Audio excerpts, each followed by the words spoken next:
Tema 16. El control de constitucionalidad de las normas. Comenzamos con el recurso de inconstitucionalidad. Su naturaleza.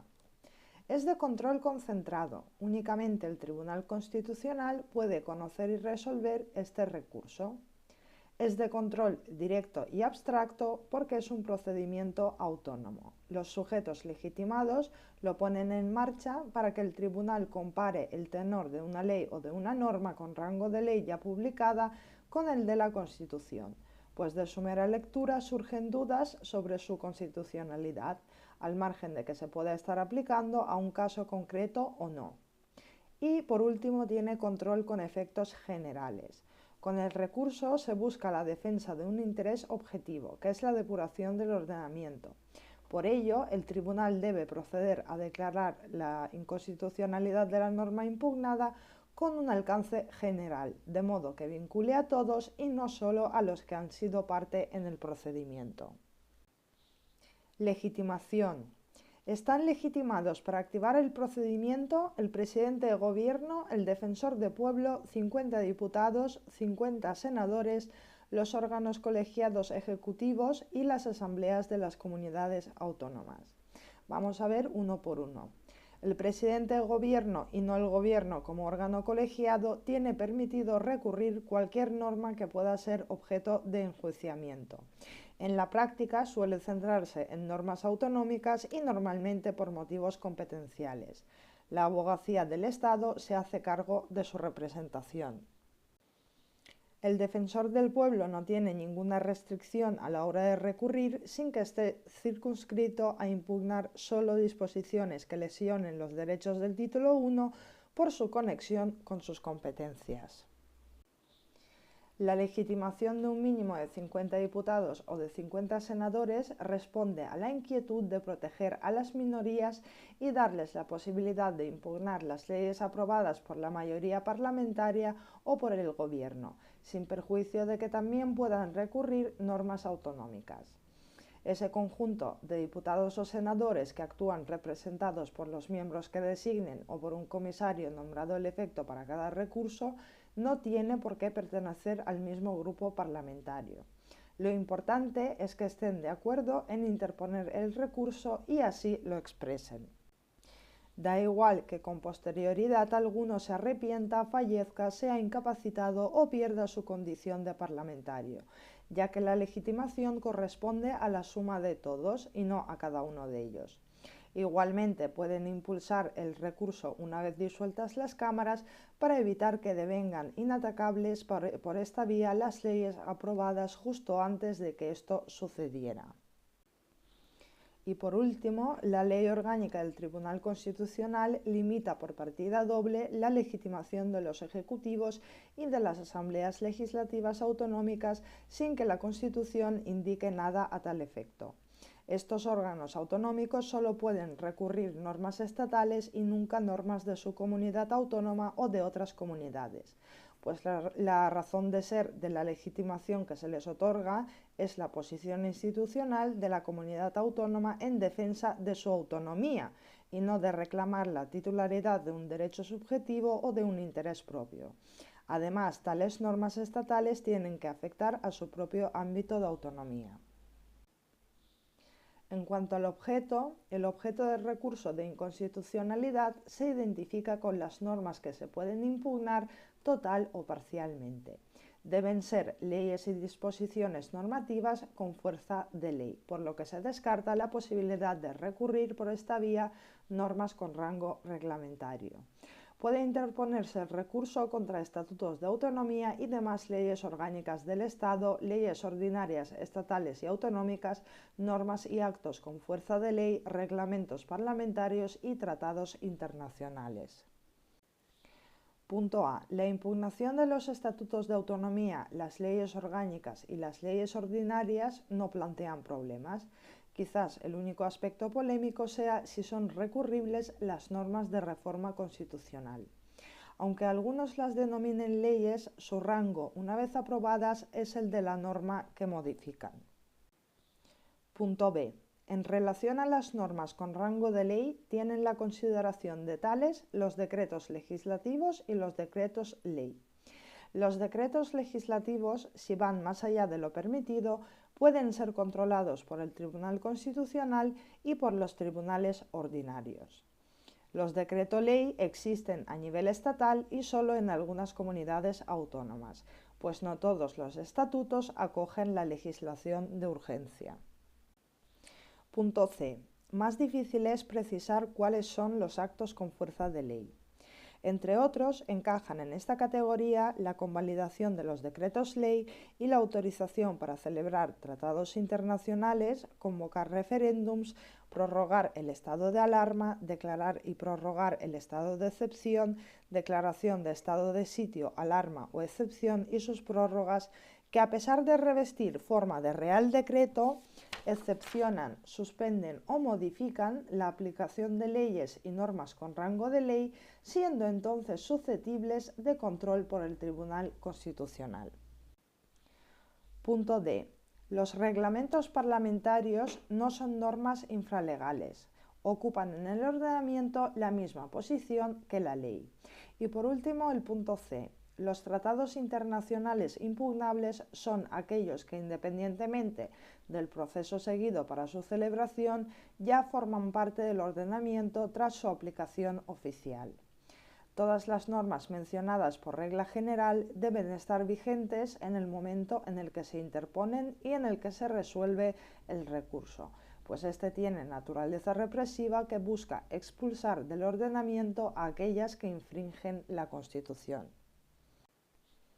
En cuanto al parámetro, el parámetro de enjuiciamiento lo forman las normas que el Tribunal Constitucional toma como referencia para determinar si incurren o no en inconstitucionalidad aquellas otras que son objeto de recurso. Resulta obvio que la Constitución cumple este papel, pero la cuestión se complica si observamos que el Tribunal Constitucional también utiliza como parámetro normas de rango legal. Jurisprudencialmente reciben el nombre de bloque de la constitucionalidad. Comparten con la Constitución una misma función procesal, la Constitución por ser norma suprema y a las normas del bloque de la constitucionalidad por cerrar la apertura y la abstracción que caracteriza a la Constitución, completándola y concretando sus disposiciones. La Constitución o cualquiera de las normas integrantes del bloque de la constitucionalidad deben haber sido efectivamente vulneradas, pues el recurso no sirve para prevenir lesiones hipotéticas. Los vicios en los que puede incurrir la disposición impugnada revisten una naturaleza distinta que puede ser material, procedimental o competencial. Si el vicio es material, habrá una contradicción con disposiciones de fondo de la Constitución o del bloque de la constitucionalidad. Si el vicio es procedimental, se ha de advertir que no siempre provoca la inconstitucionalidad. Debe tener una relevancia suficiente como para desnaturalizar la voluntad de las cámaras. Si el vicio es competencial, habrá una infracción de las normas de reparto de competencia entre el Estado y comunidades autónomas, por lo que en este caso la mayor diferencia que separa el recurso de conflicto positivo de competencias, otro de los procedimientos cuyo conocimiento corresponde al Tribunal Constitucional, es el rango de la norma que genera la controversia. Plazo y procedimiento. El plazo para interponer un recurso de inconstitucionalidad es de 3 meses a contar desde la publicación de la norma impugnada en el Boletín Oficial del Estado, si es estatal, o en el Boletín Oficial de la Comunidad Autónoma, si es autonómica. Esta regla general tiene una excepción. El plazo puede durar 9 meses siempre que los recurrentes sean el presidente de gobierno o los órganos colegiados ejecutivos de las comunidades autónomas. En este caso, debe reunirse una comisión bilateral de cooperación que se acordará en su seno iniciar negociaciones para resolver las discrepancias y se comunicará este acuerdo al Tribunal Constitucional en los 3 meses siguientes a la publicación en el Boletín Oficial del Estado o en el Boletín Oficial de la Comunidad Autónoma, y se trata de este modo de intentar que el asunto no llegue al Tribunal Constitucional y sea solventado mediante pacto político. Si la negociación no llega a un buen término, siempre podrán interponer el recurso. El procedimiento se inicia presentando una demanda en la que se ha de concretar con claridad y concisión quién interpone el recurso y, en su caso, quién lo representa, qué norma se impugna en todo o en parte, qué norma se vulnera y por qué motivo. Una sección del Tribunal Constitucional comprueba si la demanda cumple los requisitos antedichos o no.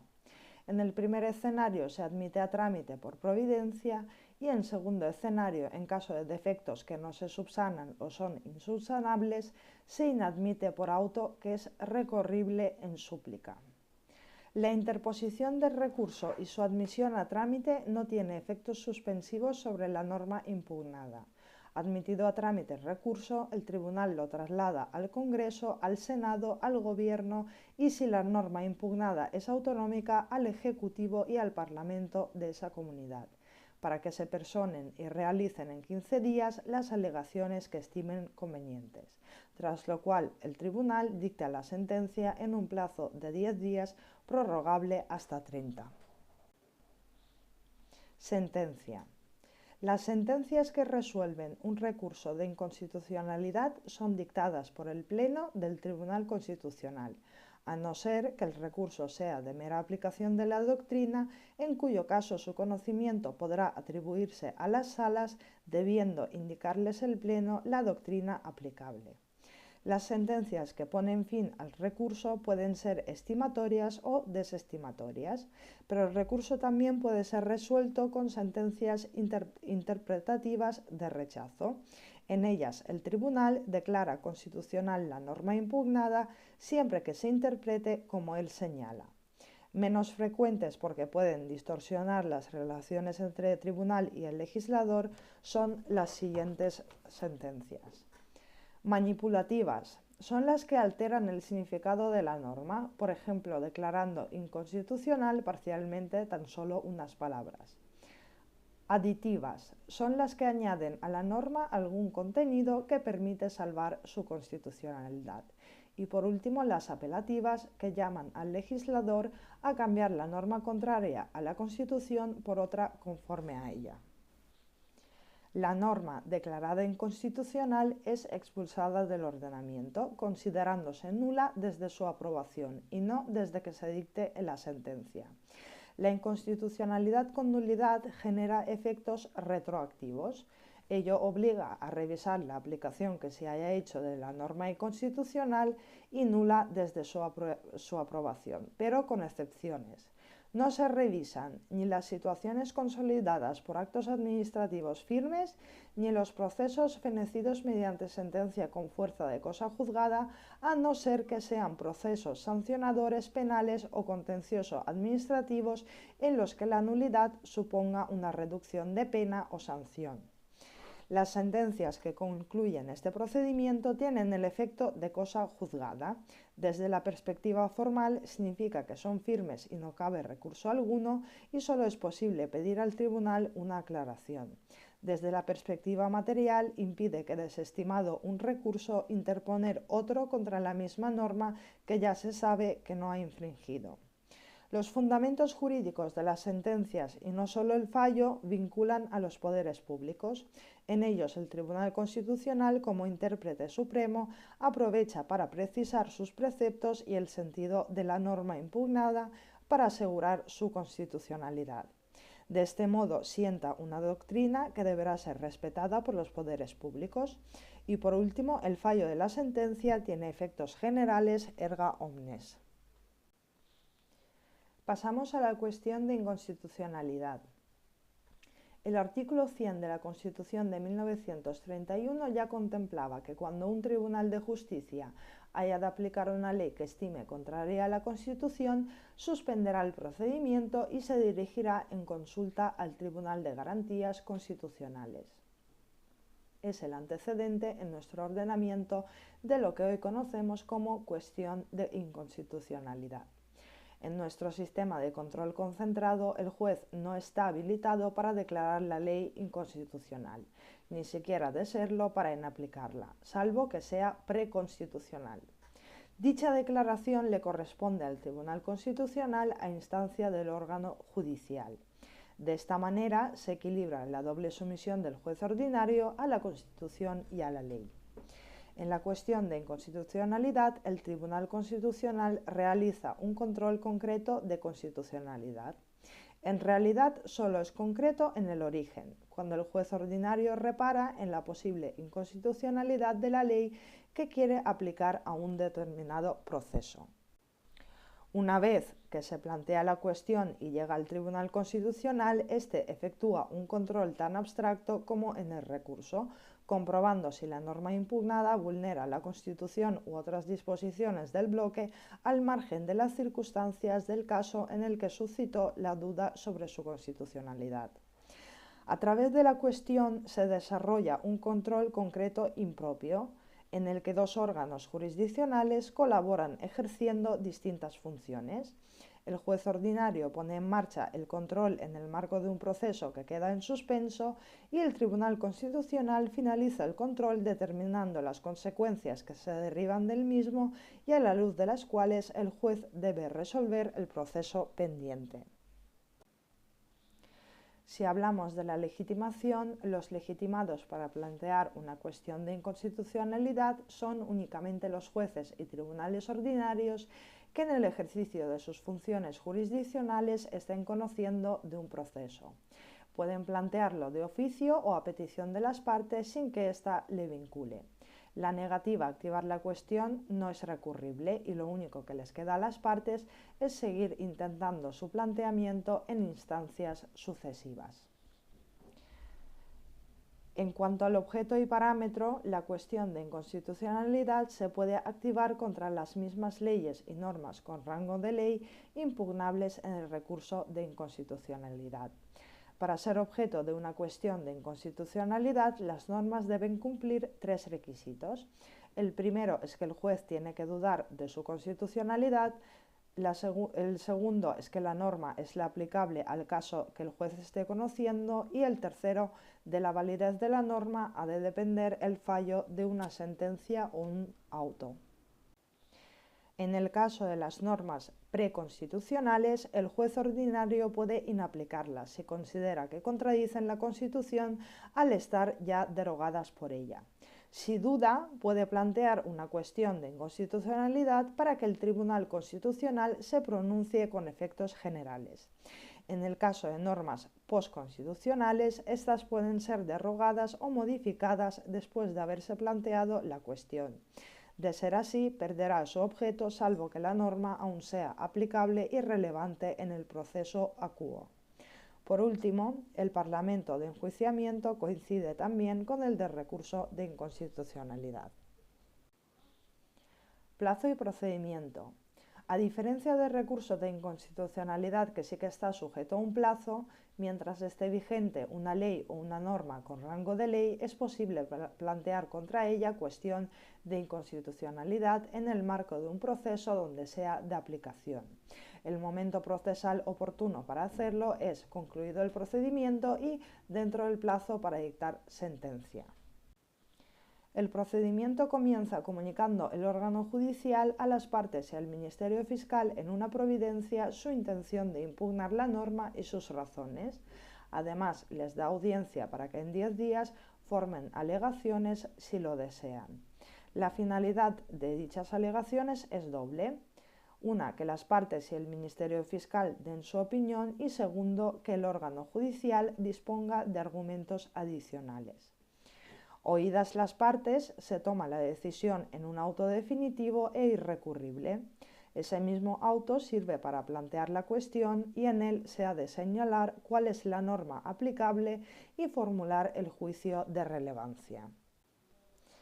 También se envía al Tribunal Constitucional el testimonio de las alegaciones y de los autos principales, ayudando de esta forma a valorar la admisibilidad de la cuestión.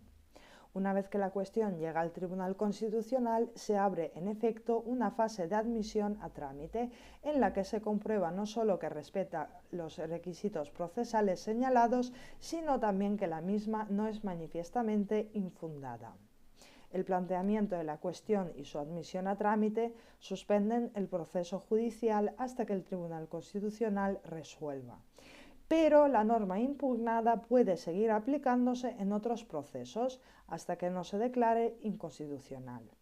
Publicada en el BOE, la admisión a trámite, las partes tienen 15 días para personarse ante el Tribunal Constitucional y formular alegaciones en otros 15 días.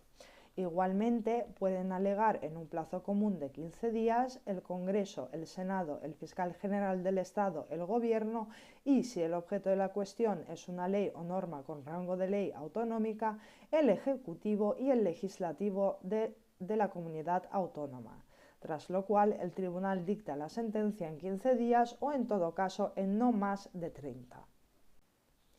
En cuanto a la sentencia, el Pleno del Tribunal Constitucional conoce las cuestiones de inconstitucionalidad que se haya reservado para sí. Las demás se defieren a las salas. El Tribunal comunica la sentencia al órgano judicial que planteó la cuestión y éste la notifica a las partes. El proceso que había quedado en suspenso se retoma y el juez o el tribunal ordinario lo resuelve, aplicando la norma de haber sido declarada constitucional o inaplicándola en caso contrario. A causa del efecto de cosa juzgada, la desestimación de una cuestión de inconstitucionalidad debe descartar otra cuestión posterior contra la misma norma. Pasamos al control de tratados internacionales. Los artículos 95 de la Constitución española y 78 de la Ley Orgánica del Tribunal Constitucional posibilitan un control de constitucionalidad sobre los tratados internacionales de naturaleza preventiva, que impide que lleguen a formar parte del ordenamiento si vulneran la Constitución. No deja de ser excepcional, dado el predominio en nuestro país del control a posteriori. En todo caso, su finalidad es defender la supremacía constitucional con el plus de que el control preventivo evita una perturbación política exterior y la responsabilidad internacional del Estado por incumplimiento de las obligaciones una vez se firma el tratado. El objeto del requerimiento son los tratados internacionales. Su texto está definitivamente fijado, pero el Estado aún no ha prestado su consentimiento en obligarse. En ese momento se puede activar el requerimiento y aquí no se trata de expulsar a los tratados del ordenamiento, sino de cerrarles la entrada, a no ser que una reforma de la Constitución o una renegociación del contenido deshaga la contradicción. El parámetro de enjuiciamiento es la Constitución y además las normas del bloque constitucional, aunque con cierto debate. Los órganos legitimados para recurrir el procedimiento son el Gobierno, el Senado a propuesta de un grupo o 25 senadores y el Congreso a iniciativa de 2 grupos o de 1/5 de los diputados. Todos son emplazados posteriormente para que en un mes den su opinión, sin perjuicio de que luego el tribunal pueda pedirles a ellos o a otras personas u órganos estatales o autonómicos las aclaraciones o precisiones que crea convenientes. El Tribunal Constitucional emite una declaración vinculante en la que determina si los preceptos del tratado son constitucionales, en cuyo caso será ratificado el tratado, y si por el contrario son inconstitucionales habrá que reformar la Constitución o renegociar el tratado. Aunque formalmente no se dicta una sentencia, la declaración comparte sus efectos de cosa juzgada y erga omnes. Y terminamos el tema con otros procedimientos de control de constitucionalidad. Son 4. El primero es el recurso previo de inconstitucionalidad contra proyectos de estatuto de autonomía y propuestas de reforma estatutaria. El vigente artículo 79 de la Ley Orgánica del Tribunal Constitucional permite impugnar el texto definitivo de los proyectos y propuestas de estatuto de autonomía y de reforma estatutaria aprobados por las Cortes. Los legitimados coinciden con los que pueden interponer el recurso de inconstitucionalidad, es decir, todos a los que menciona el artículo 162 de la Constitución española. El plazo de interposición es de 3 días desde la publicación del texto en el Boletín Oficial de las Cortes, quedando en suspenso la tramitación, incluida la convocatoria del referéndum que tendrá lugar tras la sentencia y en su caso tras modificación por las Cortes de los preceptos declarados inconstitucionales. El recurso previo sigue el mismo procedimiento que el recurso de inconstitucionalidad, debiendo ser resuelto por el Pleno del Tribunal en un plazo improrrogable de 6 meses. La desestimación del recurso supone continuar la tramitación del proyecto o propuesta. La estimación, por el contrario, obliga a las Cortes a suprimir o a modificar los preceptos afectados. La resolución del recurso previo no prejuzga la decisión futura del Tribunal en un posterior control represivo contra esas mismas normas. El segundo procedimiento de control es la autocuestión de inconstitucionalidad en el marco de un recurso de amparo o de un conflicto en defensa de autonomía local. El control de constitucionalidad de la ley y de las normas con rango de ley puede tener lugar al hilo de otro proceso principal con un objetivo bien diferente. El recurso de amparo protege los derechos fundamentales de los artículos desde el 14 hasta el 30 de la Constitución española de lesiones provocadas por disposiciones o actos infralegales con origen en un poder público y no es posible un amparo frente a leyes. Sin embargo, si una sala o una sección del Tribunal Constitucional considera que un amparo debe ser estimado porque la ley que aplica la disposición o el acto infralegal objeto de recurso también vulnera el derecho, entonces debe suspender el plazo para resolver el amparo y elevar el asunto al Pleno, quien se pronunciará sobre la constitucionalidad de la ley, tras lo cual se dictará sentencia poniendo fin al amparo. Como el tribunal resuelve una duda que él mismo suscita, este procedimiento se conoce como autocuestión de inconstitucionalidad. Con un diseño diferente, hay autocuestión vinculada a un conflicto en defensa de la autonomía local. Una vez que el Pleno resuelve afirmando en una sentencia que una ley o una norma con rango de ley estatal o autonómica infringe la autonomía local, tiene la opción de abrir contra la misma norma otro procedimiento. Los efectos de esta nueva sentencia son idénticos a los del control de constitucionalidad. El tercer procedimiento es el control de constitucionalidad en el marco de un conflicto de competencias entre el Estado y comunidades autónomas o entre estas entre sí. En el marco de la resolución de un conflicto positivo de competencia entre el Estado y comunidades autónomas o entre estas entre sí, el Tribunal Constitucional no puede activar la autocuestión de inconstitucionalidad si constata que el mismo trae causa de ley o de una norma con rango de ley que ha atribuido la competencia controvertida. En este caso, lo que se debe hacer de oficio o a instancia de parte es tramitar el conflicto siguiendo el proceso de recurso de inconstitucionalidad. La sentencia resolverá todo y se pronunciará sobre la titularidad de la competencia y, si procede, también declarará la inconstitucionalidad de una ley y la de aquel acto o disposición que la desarrolla. Y el cuarto y último procedimiento de control es el recurso contra normas forales fiscales vascas. Una reforma de 2010 confirió al Pleno del Tribunal Constitucional, sin prejuicio de su remisión a salas, el conocimiento de los recursos y de las cuestiones suscitadas con carácter prejudicial por órganos jurisdiccionales contra normas forales fiscales que los territorios de Álava, Guipúzcoa y Vizcaya dicten en el ejercicio de las competencias exclusivas que la Constitución les garantiza y el Estatuto del País Vasco les reconoce.